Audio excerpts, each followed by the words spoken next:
Hello everyone, I'm Bets Golden and I am part of the HOP, which is the Craft Room Helpers, and it's my favorite craft tool collab and giveaway. I need to just tell you briefly what this is about and how you can enter in on the giveaway. All right, I am going to be reading a script because I've tried to do this several times without it and I just keep messing up. So if you already know what this is about and you know the rules and you don't want to hear this for the 100th time, go ahead and just fast forward.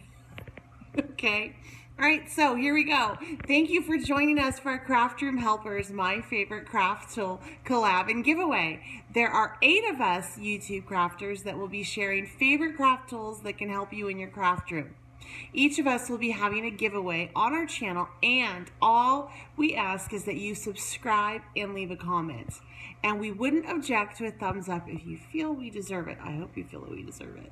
Below you will find the full lineup, so please scroll down to read to everything. Giveaway is open to U.S. residents only due to shipping costs. Sorry, guys. The giveaways on the channel will run from Saturday, February 16th, 2019 through Saturday, February 23rd, 2019. And the winners will be chosen randomly from the qualifying entries and announced shortly after.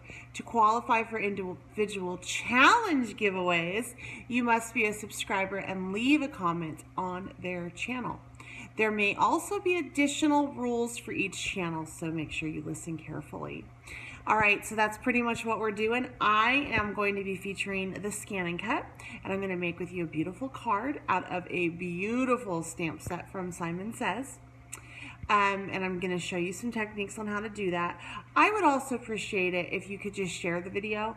That helps me grow and keeps me, you know, doing what I love to do. All right, so here we go. Let's get on to the craft. I'm going to show you how I do this and just some tips because there are some things that I have found along the way that have been helpful. And so first of all, let me show you what I'm creating. I have made, I want to make a card with this stamp set. It's by Simon Says. It is beautiful, and I'm using their Simon Says Intense Black. This is a premium dye ink, and it works great with alcohol markers, which is this. So what I did was, if you're not familiar with the Chameleon color tones, basically what you do is you have this end, and then you also have this end that's more of a fine end. And then you have this little, I think it is a, it's just an eraser is what they would call it in Copic world. And you take whatever end you want to use, and you, pardon me, and you connect it like so to make the tips touch, and then you hold it upside down. It's crucial that you hold it upside down like this, or else this won't work. And what it does is it removes some of the ink off of the nub, and you can get, the hope is that you get really nice shading when you start to color. So let me show you on a scratch sheet of paper what I am talking about. Now, I've noticed that the longer I've had the marker, the more I have to let it sit here and touch. So what you do is you just start coloring, and you want to color, you don't want to go back up over your image. You want to just keep coloring down, or whatever the shade would be, and you get a subtle blend, and it's like seamless. So that is the purpose of this, and it's kind of a cool technique.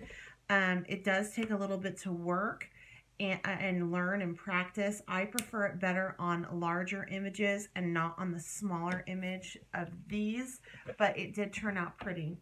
So this is, so after I got these all colored in with my Chameleon markers, I went ahead and I loaded up the first set on my Brother Scan and Cut. And what I wanted was, I wanted the images to come off like this, which they did. So that is all done by my ScanNCut.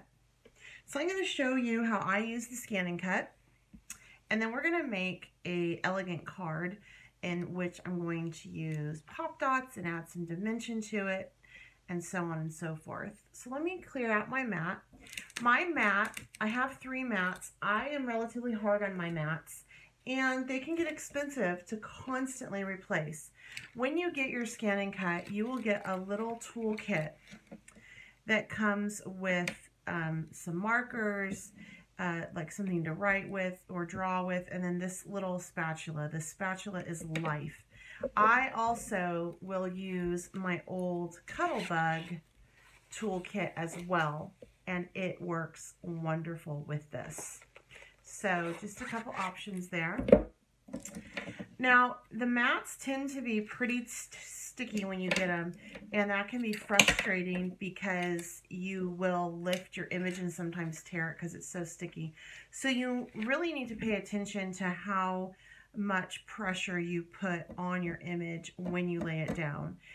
When it's new, you literally just need to lay it down and tap it and you're good to go. As it starts to wear, like this one doesn't have hardly any sticky left on it. So I'm going to show you a trick to work around that. But one of the things that will cause your stickiness to come up is if you touch it with your hands. The oils on your hands will transfer and it'll just cause your mat to lose its tackiness. So be mindful of that. I am using Etchall Stencil Spray. This is what I do to really stretch my mat if I'm waiting for one to come from Amazon or whatever, and I did it on this. Now, don't spray this directly on your mat. Spray it on the back of your paper that you want to cut. So this is what I want to use my ScanNCut on, and so I sprayed it on the back, and I went all over, and then I wait for it to dry, and then I will mount it to my stencil. And this will allow it to stay stuck to the mat when it goes through the ScanNCut, which is super, super important. But this is the image that I'm doing, and you already saw the ones I already cut out. So I'm just going to go ahead and I did just touch it because this mat is shot. Okay. Here's my ScanNCut. This is the Brother ScanNCut, and it's, like I said, the older version. So the first thing you want to do is you want to turn your machine on, which is this button right here.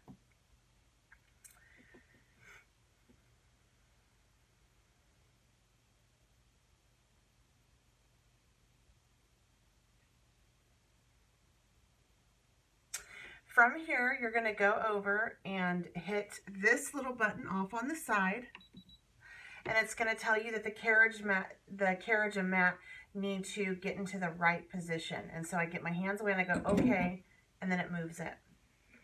Now I'm going to load my mat, and what I do is I simply place the mat in the machine, and I hit that button again.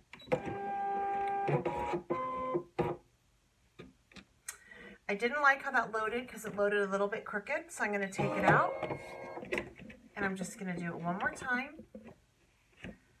I have a fold on the top of my mat. Like I said, this mat's really beat up, so we're really going to troubleshoot some stuff tonight. That's better. Now I'm going to hit scan. And I want it to go to direct cut. I don't need to scan this and save it for later. Let's say that I was doing pockets and I wanted the template for the pocket to be saved. That's when I would hit the scan to cut data. But for this, I just want the direct cut. And I'm going to go, yes. You have 2 options here. You have black and white or color. I'm working with color. So I hit color, I go okay. And now I'm going to hit start.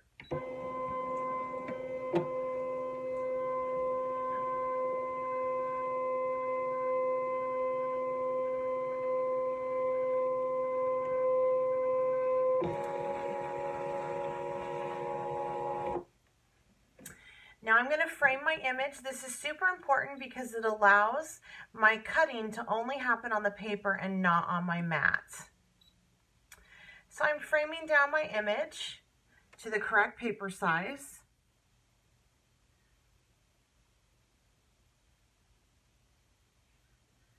This for me is the most challenging part of the whole process.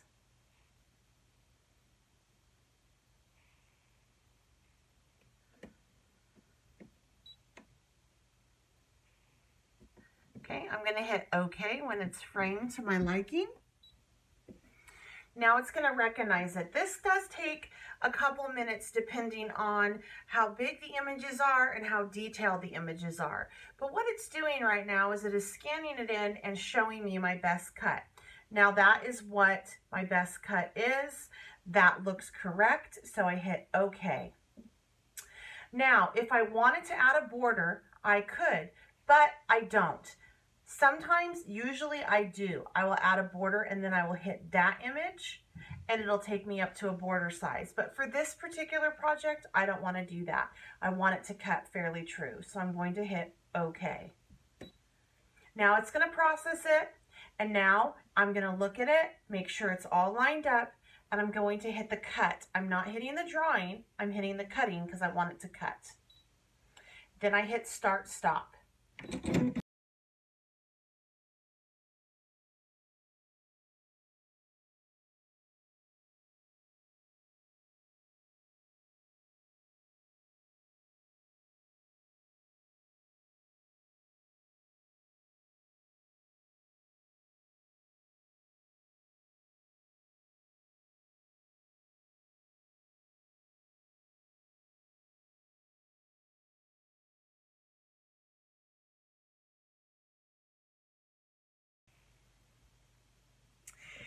I'm back at my workstation or my desk, and from here I need to make sure that I go ahead and get these images up. I'm going to use my little spatula.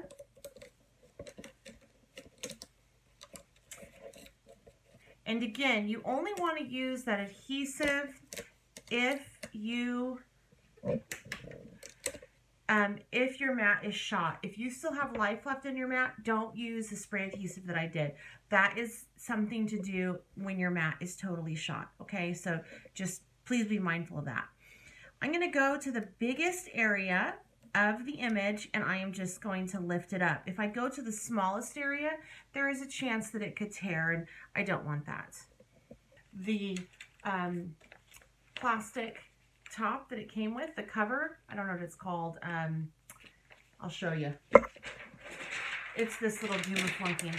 You're going to place that over it. If you have a newer mat, it's going to stick nicely, and you're just going to smooth it out and go ahead and keep it stored in a flat position.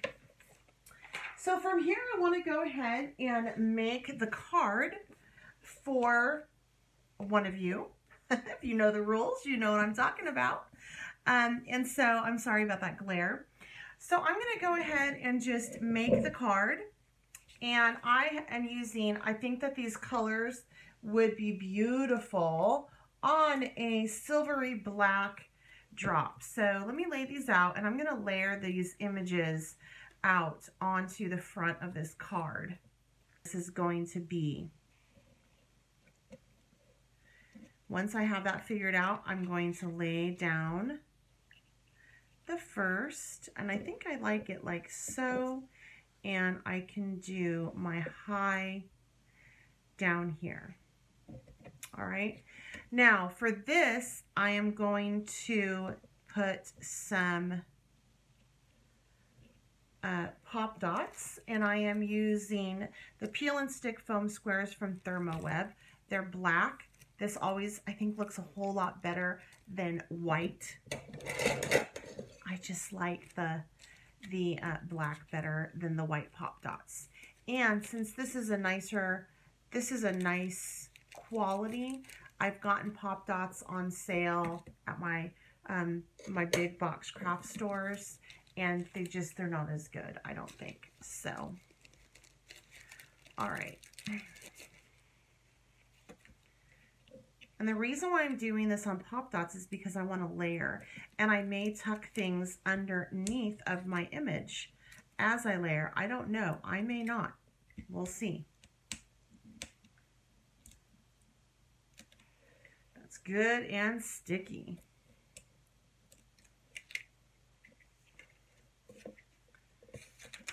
This comes with small ones and the larger ones. All right, so I think I'm wanting it like, I forgot which way I put it.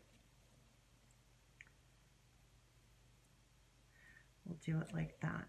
Now from here, I want to go ahead and start to stick in or layer more of my images. So I'm just going to kind of get them in position first.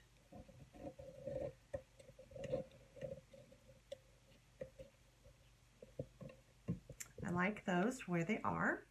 I'm going to use my multi-grit beacon glue. This stuff is amazing. Not only does it hold wonderfully, it also dries super fast, which is very important to me when I'm working, especially with things that maybe I have to hold together. So I'm just going to slide that back on down there like so. And I kind of want that flower to pop up like that. And this one, now this didn't get the white in there, which I'm okay with. Something else I've discovered, you guys, when I am using my ScanNCut is I had this piece of paper. It was a white piece of paper that I stamped on. And it was just scraps of here and there. So it wasn't a, one sheet of paper. So I have tried to just put both sheets of paper on the mat before I run it through the ScanNCut, and it doesn't work. It won't recognize it. So you have to only work with one sheet of paper at a time on your ScanNCut in order for it to cut it. So just keep that in mind as well.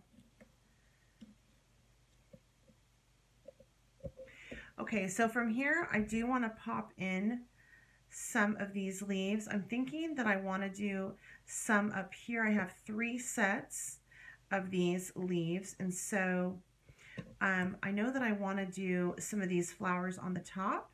So I'm going to go ahead and use my smaller foam squares for this.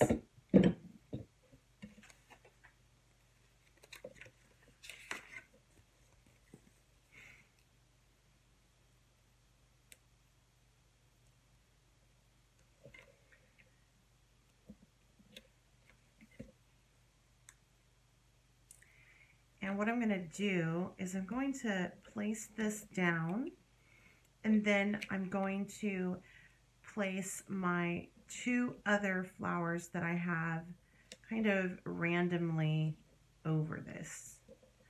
I have a vision in my head, but I don't have a clear cut plan. I am not that kind of crafter. I should get my tweezers. That would make this so much easier.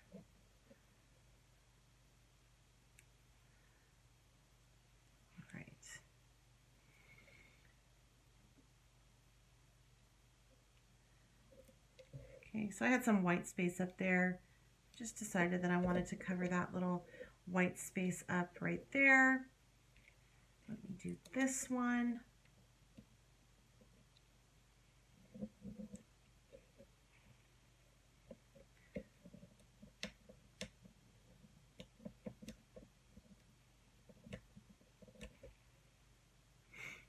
Then I'll do this one just kind of right there. And I will start to add my flowers. Ooh, that's very pretty. So I'm going to go ahead and just do my multi-grip glue on this.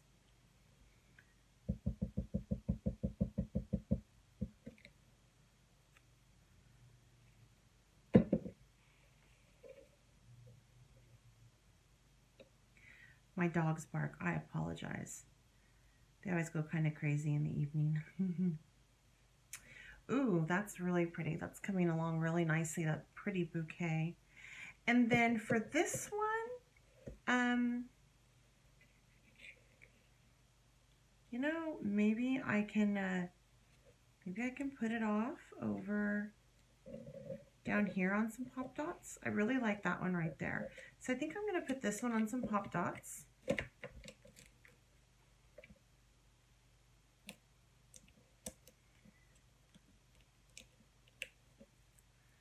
And I'm just going to put it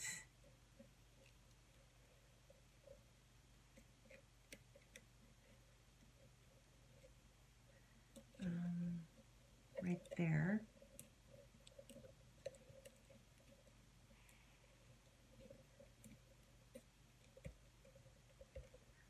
And then for this last little flower, this last little stem,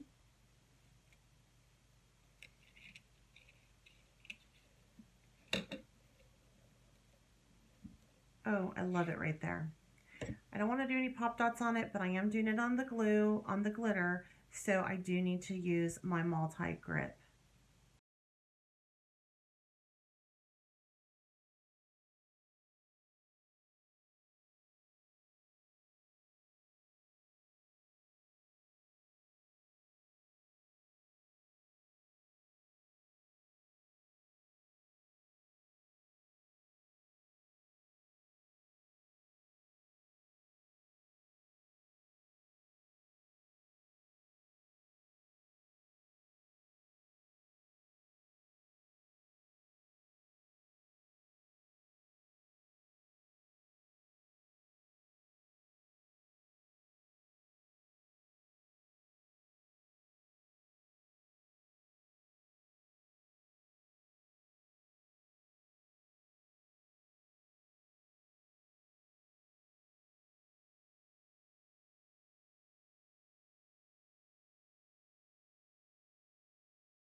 I didn't do this really artistic or any rhyme or reason.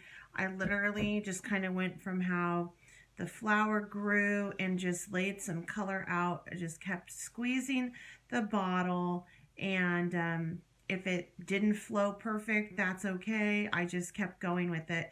This is, you know, it's a replication of nature, and nothing in nature is perfect. So it's, you know, it's perfect. And then I'm just going to finish off with a couple of these little crystal drops. Now, the difference between Stickles and Nuvo crystal drops is this will dry flat. So I really like to do this when I am trying to add a little sparkle to an image. This will not dry flat. It'll dry with dimension, and it'll keep its peaks. So I love to do this as a nice little embellishment. And like I got a little bubble right there. You can just tap the paper out later to get rid of it.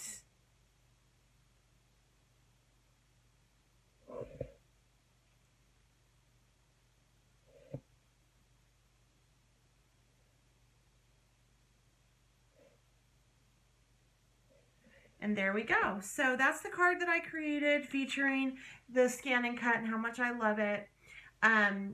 For me, I no longer have to buy the dies that coordinate with the stamps. I no longer have to, but that doesn't mean that I don't still do it. You know, but if you're looking for an economical solution and you like to stamp out your images or buy dies, you know, a typical stamp set and die will run you $35, and the die set, let's say, is $15. Well, you will save that within about, my scan and cut's like 300. So after 30 stamp sets, you technically, you know, could save it. So you could save yourself the money right there, and it will have paid for itself. But anyway, you guys know what to do if you want this card. Please subscribe if you haven't done so. I would really appreciate it. And if you could share the video, that would be great too. Until next time, happy crafting!